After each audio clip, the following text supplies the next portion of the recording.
kung nag-aantay kang maging confident muna, ay baka hindi ka makapag-umpisa.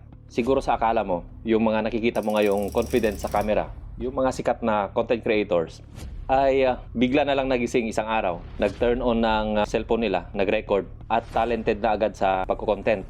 Ang totoo, nagsimula silang blanco din yung utak, nabubulol sa harap ng camera. Ang pinagkaiba ay hindi nila inantay na magkaroon muna sila ng confidence bago mag-umpisa.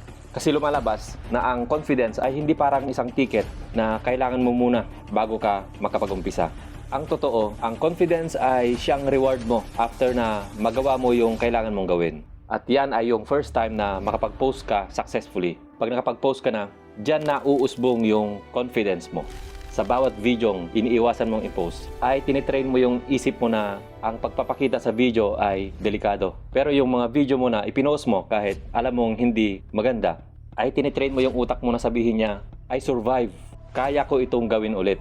Pag-isipan mo to yung taong nangangailangan ng istorya mo, ay hindi naman niya talaga kailangan ng perfect na content.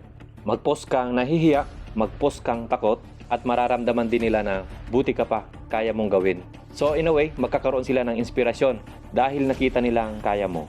Kaya natin to, one post at a time. Maraming salamat, please follow me.